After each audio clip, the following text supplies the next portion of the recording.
Hello dear students, welcome back to the channel. आज আমি এই ভিডিওটো কৰিম ক্লাস 10 গণিতৰ 3.3 কোৱেশ্চন নম্বৰ 1 ৰ 5 নম্বৰটো ওকে 4 নম্বৰলৈকে আমি ইয়াৰ আগৰ ভিডিও সলভ কৰিলো 5 নম্বৰটো কৰিম আৰু আমি ইয়াত অকল অপনয়ন পদ্ধতিৰেহে কৰিম ওকে প্ৰতিস্থাপন পদ্ধতিটো আমি নকৰো কাৰণ প্ৰতিস্থাপন পদ্ধতি তোমালোকে ইয়াৰ আগৰ 3.2 শিকিছাই তো তাত তোমালোকে যেনেকৈ শিকিছা তেনেকৈ এটো কৰি লবা ওকে তো আমাক সমীকৰণ দিয়া আছে 3y/2 5x/3 equals to -2 আৰু দিয়া আছে y/3 plus x/3 equals to 13/6 তো এইটো আমি সমাধান কৰিব লাগে অৰ্থাৎ x আৰু y ৰ মান ওলাব লাগে তো কোৱেশ্চন নম্বৰ 1 ৰ কিমান নম্বৰ 5 নম্বৰ ওকে তো মই প্ৰথমতে সমীকৰণটো পাতি লওঁ 3y/2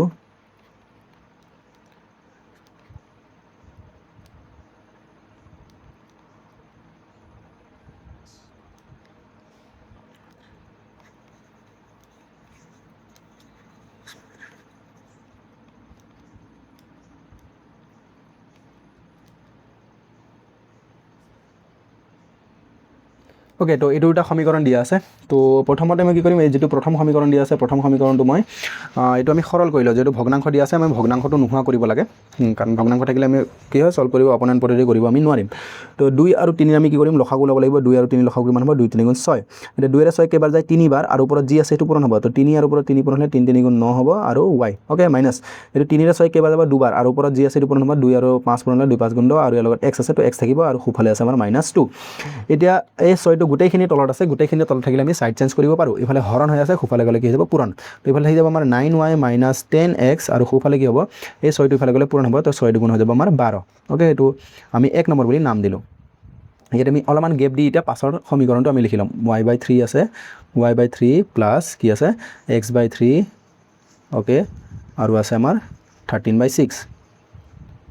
ওকে তো এইটো আমি কি কৰিব লাগিব ইয়াৰ আমি এইটো ভগ্নাংশ হৈ আছে লসাগু লম 3 আৰু 3 লসাগু একে একে থাকিলে একে হ'ব 3 হ'ব আৰু সেম টু সেম থাকিলে ওপৰত যি আছে তো লিখিলে হ'ল 3 প্লাস x প্লাস y বা y প্লাস x এটো হ'ব 13 আৰু 6 ওকে তো ইয়াত আমি আৰু এটা বস্তু কৰিব পাৰো এটো তলে তলে একে একে থাকিলে কাটি দিব পাৰো বা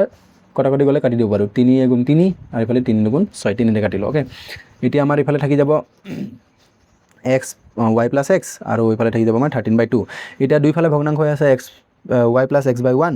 বা 1 টো নিলিখিলে হয় আৰু ইফালে হৈছে 13/2 এটা এই দুইটো হৈ আছে ইফালে আমাৰ হৰণ তো খুফালে আহিলে কি যাব পূৰণ হ'ব ওকে ইফালে ভগ্নাংশ হৈ আছে এই ভগ্নাংশটো আতৰাব লাগিব এটো হৰণ হৈ আছে খুফালে আহিলে আমাৰ কি হ'ব পূৰণ তো পূৰণ হ'লে আমাৰ দুটা লগত পূৰণ হ'ব তো তাৰ কাৰণে আমি দিম ব্ৰেকেট তো এইটো হৈ গলে এনেকুৱা আৰু খুফালে থাকি যাব আমাৰ 13 ওকে তো দুইটো আহি গল ইফালে আৰু একটো তো কাম নাই একটো ইয়াত এক লগত পূৰণ 13 লগত পূৰণ হ'ব 13 * 13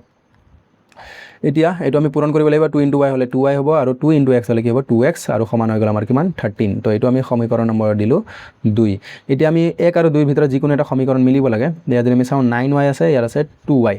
তো 9y আৰু 2y নাই মিলা তো আমি এটা আনটো মিলাব লাগিব আৰু মিলাই পেলাই আমি কি কৰিব লাগিব বিয়োগ তো 1 ৰ পৰা আমি 2 বিয়োগ কৰিম কিন্তু বিয়োগ কৰাৰ আগতে আমি 1 নম্বৰ সমীকৰণক পূৰণ কৰিব লাগিব 2 নম্বৰৰ এটো লগত কি আছে 2 আছে তো 2 এৰে পূৰণ কৰিম ওকে তো 1 নম্বৰ সমীকৰণ আছিল আমাৰ 9y 10x আৰু 12 তো আমি 2 এৰে পূৰণ কৰি যাব লাগিব এটো 2 এৰে পূৰণ কৰিলে 18y আৰু 2 এৰে পূৰণ কৰিলে 20x তো 18y - 20x আৰু সমান খুফালে কি আছিল 12 12ক 2 এৰে পূৰণ কৰিলে 12 গুণ 24 মাইনাসত আছে তো মাইনাসত থাকিব ওকে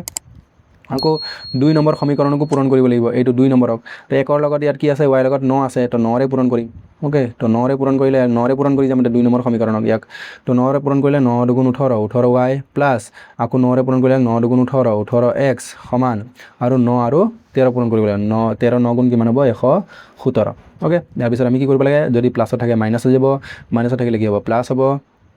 তো এইটো হৈ গল আমাৰ এনেকুৱা ওকে তো এটা 18y প্লাসত আছে এটা 18y মাইনাসত আছে তো কাটি যাব এইটো -20 এইটো -18 তো ইয়াৰ মাইনাস দুটা একে চিন থাকিলে যোগ কৰিব লাগে 20 আৰু 18 মিলি হৈ যাব আমাৰ 38 আৰু x আছে যেহেতু দুটা বিয়োগ চিন আছে তো বিয়োগ চিন থাকিব এইটো মাইনাস দুটা মাইনাসত থাকিলে আমি প্লাস কৰিব লাগে 7 4 11 1 হাতত গল 1 তো এইটো 2 হ'ব 2 2 4 41 আৰু আগত 1 আছে তো 1 যেহেতু দুটাৰ মাইনাস আছে তো আমি মাইনাস দিব লাগিব ওকে তো ইয়াৰ মাইনাস কাটি যাব ইয়াৰ মাইনাস কাটি যাব তো x সমান 38 টো ইফালে হৈ আছিল আমাৰ কি হৈ আছিল পূৰণ হৈ আছিল খুফালে গলে হৈ যাব আমাৰ হৰণ তো এইটো হৈ গল আমাৰ x ৰ মান ওকে তো এটা x ৰ মানটো আমি কত পাতি দিম 1 বা 2 যিকোনো এটা সমীকৰণ পাতিলে হ'ল তো আমি পাতি দিম 1 ত আমি লিখিম x ৰ মান কত পাতিম 1 ত পাতিব 1 ত পাতি পাও ওকে তো 1 নম্বৰ সমীকৰণটো কি দিয়া আছে যদি মই চাও 1 নম্বৰ সমীকৰণ 9y - 10x সমান -12 9y - 10x সমান -12 হয় না এটোৱে 9y মাইনাছ 10x সমান -12 অ'কে অ'কে তো এতিয়া 9y মানে 9 লিখিম মাইনাছ মানে -10 মানে 10x মানে কি আছিল x মানে আমি অলপ আগত ওলাইছিলোঁ 141/38 141/38 আৰু সোঁফালে আছে আমাৰ -12 অ'কে তো এইটো আমাৰ পূৰণ হৈ আছে প্ৰথমতে আমি এইটো পূৰণ কৰি লওঁ 9y এইটো যদি মই পূৰণ কৰোঁ মাইনাছটো মাইনাছে থাকিব তলত 38 থাকিব ওপৰত এইটো 10 পূৰণ হ'লে 141 আৰু এটা শূন্য বাঢ়ি যাব নহয় নহয় যিকোনো সংখ্যাক যদি 10 পূৰণ কৰোঁ এটা শূন্য বাঢ়ি যায় 2ৰে পূৰণ কৰিলে 2 × 20 30ৰে পূৰণ কৰিলে 30 × 300 এনেকৈ হ'ব এইটো আছিল 12 মই লিখিলোঁ 21 অ'কে এতিয়া এই ভগ্নাংশটো বা এই সংখ্যাটোৰ ইফালে কাম নাই এইফালে মাইনাছত আছে সোঁফালে গ'লে প্লাছ হৈ যাব তো 9y এইফালে আছে আমাৰ -12 প্লাছ হৈ যাব কিমান 141 আৰু তলতে যাব আমাৰ 38 তো এইটো ভগ্নাংশ হৈ আছে এইটো আমি প্লাছ মাইনাছ কৰিব লাগিব অ'কে তো সেইটো হৈ গ'ল 38 আৰু 1ৰ লসাগু কি হ'ব 38 হ'ব এটা একেৰে 38 কেইবাৰ যায় 38 আৰু ওপৰত যি আছে এইটো পূৰণ হ'ব তো 38 আৰু 12 আমি পূৰণ কৰিব লাগিব তো 8 2 16 6 হাতত গ'ল 1 3 2 6 7 এইটো 8 × 8 এইটো 3 × 3 তো এইটো যাব 6 8 7 15 5 হাতত গ'ল 1 তো 4 456 তো এইটো হ'ব আমাৰ মাইনাছ চিন আছে তো মাইনাছো হ'ব -456 প্লাছ 38 কেঞ্চেল বা একবাৰ যাব চেম টু চেম থাকিলে ওপৰত যি আছে এইটো লিখিলে হ'ল 141 আৰু 0 অ'কে তো এতিয়া আমাৰ ওপৰত এটা প্লাছ আছে এটা মাইনাছ এটা প্লাছ আৰু এটা মাইনাছ থাকিলে সদায় বিয়োগ তো 141 0 আৰু বিয়োগ কৰিব লাগিব 456 তো মাইনাছ কৰিম এতিয়া 10ৰ পৰা 6 গ'লে 4 ইয়াত আছে 1 ধাৰ গৈছিল তো 10 আছে 10ৰ পৰা 5 গ'লে 5 ইয়াতো 1 ধাৰ গৈছিল তো 13 আছে 13ৰ পৰা 4 গ'লে হ'ব আমাৰ 9 তো 954 আৰু তলত হ'ব আমাৰ 38 যেহেতু ওপৰত প্লাছৰটো ডাঙৰ আছে সেইকাৰণে প্লাছে থাকিব অ'কে ইয়াত আৰু এটা কথা হ'ব এইটো 9yটো আমি পাহৰি যাব নালাগে বাওঁফালে 9y আছে তো 9yটো লগত গৈ থাকিব তো এতিয়া y সমান এতিয়া 9টো হৈ আছিল আমাৰ ইফালে পূৰণ সোঁফালে আহিলে হৰণ হৈ যাব তো 38 × 9 আৰু ওপৰত আছে 954 তো মই যদি ভালকৈ চাওঁ এইটো 2ৰে কাটি আছে ন এইটো 3ৰে কাটিছে 9ৰে যায় নেকি 9 × 9 9 6 × 54 অ'কে তো 9ৰে কাটিব পাৰোঁ এইটো মই কাটিম 9ৰে প্ৰথমতে 9 9 × 9 এটা 5ক যাবনে নাযায় তো 5ক নহ'লে শূন্য দিব লাগিব তো এবাৰ প্ৰথম টাইমত মই এটা অংক দুটা অংক তিনিটা অংক যিমানটা অংক কাটিব পাৰোঁ কিন্তু নেক্সটৰ পৰা মই এটা অংক ল'ব লাগিব দুটা ল'বলৈ কাৰণে শূন্য দিব লাগিব যেনেকৈ এইটো 9 কাটিলোঁ 9 × 9 এতিয়া 5ক নাযায় সেইকাৰণে শূন্য দিম তেতিয়া 54 হ'ল এতিয়া 9 6 × 54 অ'কে তো 106/38 আকৌ ইয়াক কাটিব পাৰোঁ 2 মই কাটোঁ কি হৈ যাব 2ৰে কাটোঁ 2ৰে কাটিলে 2 5 × 10 2 3 × 6 নেক্সট 2ৰে কাটিম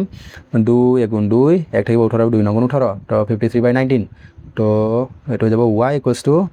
53/19 তো এইটো পালোঁ আমি yৰ মান আৰু লগতে ইয়াত xৰ মানটো লিখি দিওঁ শেষত একেলগে xৰ মানটো কি আছিল 141/38 তো এইটো হ'ব আমাৰ 141/38 তো এইটো হ'ব আমাৰ ইয়াৰ সমাধান অ'কে